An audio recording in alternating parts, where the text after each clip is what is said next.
नाशिक जिल्हा म्हणजे द्राक्ष पांढरी कांदा उत्पादनाची जागतिक बाजारपेठ म्हणून याची ओळख आहे. त्याच्या स्ट्रॉबेरी उत्पादनात अग्रेसर असलेल्या सुरगाणा तालुक्याची ओळख निर्माण झाली आहे. गुलाबी रंगाची गोड आंबट चवीच्या स्ट्रॉबेरीचा हंगाम वाढत्या थंडीबरोबर बहरायला सुरुवात होते. महत्वाचं म्हणजे सापुतारा हे थंड हवेचं ठिकाण असल्यानं पर्यटक मोठ्या संख्येने येत असल्यानं स्ट्रॉबेरीची मागणी मोठ्या प्रमाणात असते. स्ट्रॉबेरीमुळे बोरगाव घाटमाथा परिसरातील शेतकऱ्यांचे जीवनमान उंचावले असून मजुरांना आता जागेवर काम मिळत आहे.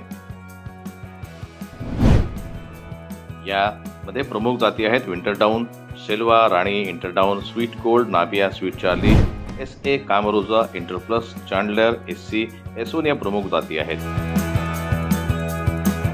बाजारपेठांमध्ये 2 किलो पॅकिंगमध्ये मुंबई, सुरत, नवसारी, वकई, अहमदाबाद, दिल्ली, वाजदा, पुणे, औरंगाबाद, भरूच, बडोदा, वलसाड, रामपूर येथे पाठवले जातात. अंदाजे प्रत्येक 2 किलो पॅकला 150 ते 200 रुपये दर मिळत असतो. सुरगाणा तालुक्यातील पूर्वी भात, वरई, नागली, खुरासणी ही पिके घेतली जात होती. पारंपरिक शेतीला फाटा देत नगदी पीक म्हणून स्ट्रॉबेरी पिकाकडे आज त्या कल वाढलेला आहे.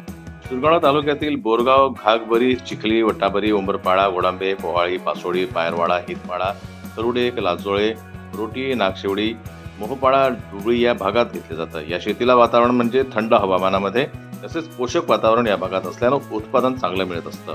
साधारणतः 1 एकर स्ट्रॉबेरीच्या लागवडीसाठी 70 ते 80 हजार रुपये खर्च येतो आणि एकरी उत्पन्न 2.5 ते 3 लाख रुपये मिळत असतं. यामध्ये रोपांची किंमत जर बघितली तर एक रोप 8 ते 10 रुपयाला मिळत असतं. बोरगाव घाटमाथा परिसरात स्ट्रॉबेरी उत्पादनात वाढ झाल्यानं मुंबई, सुरत, नवसारी, वधई, अहमदाबाद, दिल्ली, वाजदा येथील व्यापारी बोरगाव येथे येऊन माल खरेदी करतात.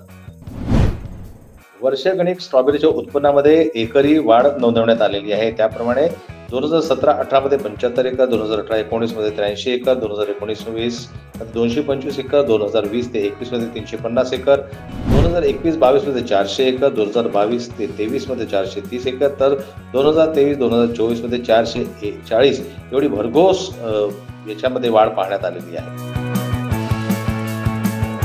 जनमत लाईव्ह न्यूज करता लक्ष्मण बागुल यांची रिपोर्ट, बोरगाव.